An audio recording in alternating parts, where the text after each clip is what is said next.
Hey, Jen, I'm really impressed with what you've done with the office here. The bags are fantastic. We've still got DVDs, and we got the new shelf over here. When did that go in? Yeah, we just put it 2 weeks ago. Well, hello. Welcome. Come on in. Yeah. So that's great. And Mildred's doing a great job. Yeah. And yeah, and has a wonderful smile as well. And things seems to be going well. I'm very happy. Jen, I'm going to go over to the Colonia a little bit and explain to our guests exactly how that works and what the difference is. Okay? Sounds good. Have Okay. fun. Okay. We'll see you soon. Bye-bye. Thank you. See you.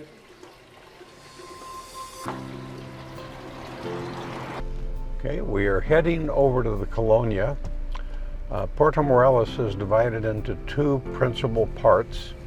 This side, which is the Puerto, or port, and the other side, which is the Colonia, which is where most of the Mexican people in town live. This is the tourist side. Okay, right now we're heading down Each Street, which has a lot of restaurants. At least Abbey calls it Each Street. This is the first block before the town square, and there are, as you can see, a number of restaurants, many of them open, ice cream shops, some hotels that have restaurants in them, and it's during the evening, Each Street is closed off and becomes a pedestrian mall here in Puerto Morelos. So, and at the end of Each Street, you'll see a very large building. That's going to be the new Maya Museum. It's not quite open yet, but it should be open in a month or two. We're going to be going through the mangrove. The mangrove is made up of plants that grow in brackish water. There are all kinds of animals in there. There are aguates, quadamundes, we got raccoons and possums. Of course, we've got crocodiles and all kinds of snakes and birds. There are parrots in the mangrove. It's a place where in Puerto Morelos, because Puerto Morelos is a Mexican national park, the mangrove is protected. Other cities along the Mayan Riviera have filled in the mangrove and made a city. Here we have a mangrove, and it provides a nice sanctuary for wildlife, and it is very ecologically friendly because the mangrove is what supplies the nutrients that keep the reef alive. So without the mangrove, you can't have a coral reef, which we do have here in Puerto Morelos. Okay, we are now coming up out of the mangrove into the main road. First is the crucero, or the cross, where the main road into Cancun and Playa del Carmen crosses the road that goes into Puerto Morelos. You can see the overpass. 20 years ago, there was no overpass there, just a stoplight. Today, the traffic goes through without being stopped here.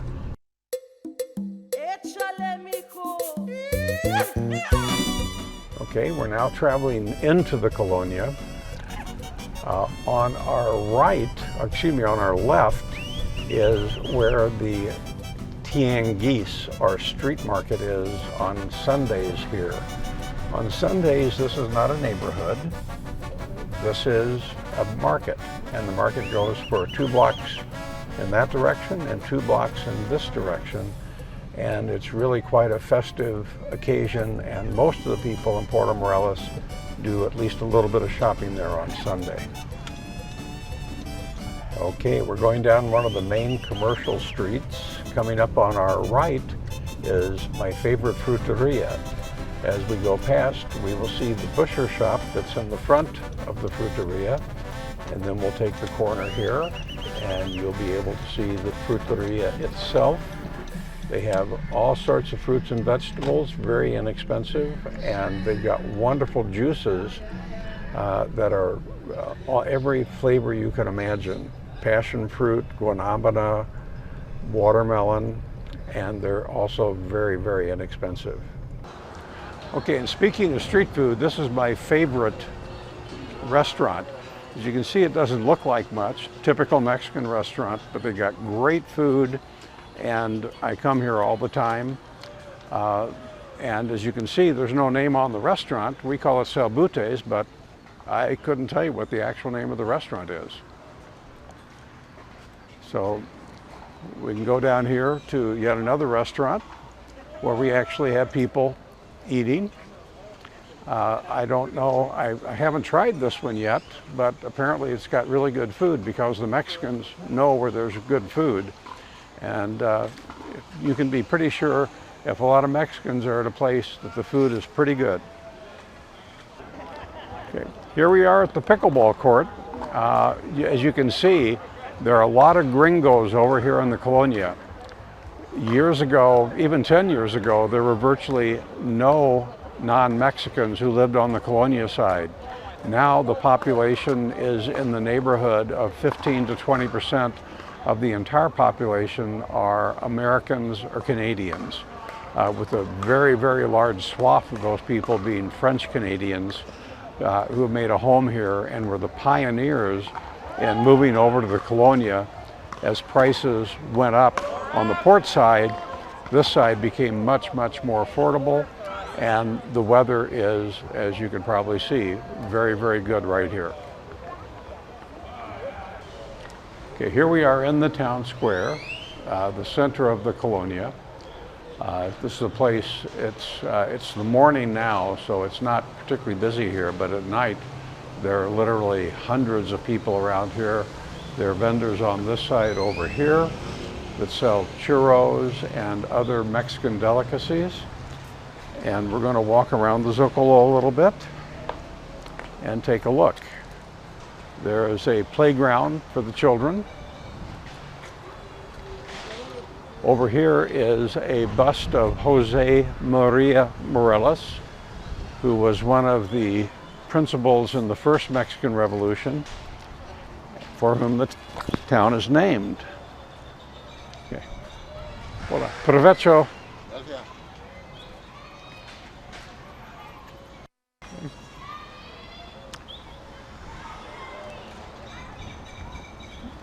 Over on this side is a basketball court, which is protected from the sun, which would allow people to play basketball. Another basketball court over here that is not protected. And then we have the Puerto Morelos post office. This is the post office for the entire town, not just the port side. As a matter of fact, the municipality of Puerto Morelos is the port, the Colonia, and extends roughly 40 kilometers to the west of here, 12 kilometers to the north, and 15 kilometers to the south. So it's a very large municipality. And here's the post office with some of the mail just sitting there. Okay. This is the main church in the Colonia. Main Catholic church. There are a number of other churches, Presbyterian, Seventh-day Adventist, Baptist, a lot of other churches around here, but this is the main Catholic church. And it's been here for a long time. When I was here the first time, this church had a sand floor and wasn't nearly this finished. The portico you see was not here. So we're going to go into the church. This is the church where my goddaughter was baptized 20 years ago, and it was an interesting story. The baptism was to be at 6 o'clock. We all got here at 5:45 to make sure that we were on time. Waited and waited for the priest. At 6:30, the priest got here in a Volkswagen without a muffler, staggered out of the car, came in, performed the baptism, and left all in about 3 minutes. So it was a very interesting thing. You can see here one of the main saints, Our Lady of Guadalupe. Mexicans call her La Guadalupana, and other saints that are important for Mexicans.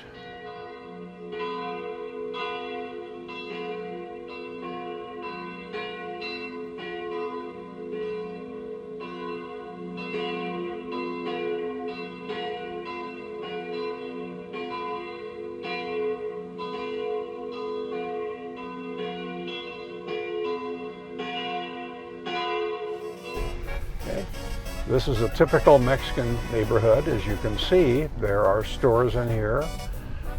Oftentimes there are restaurants. People run their businesses out of their homes. But this is where the Mexican people, by and large, live. There are very few gringos in this part of the Colonia. But as you can see, many people have added on to their homes and made them bigger than what the original was. And just to give you an idea of how the Mexican people over here live.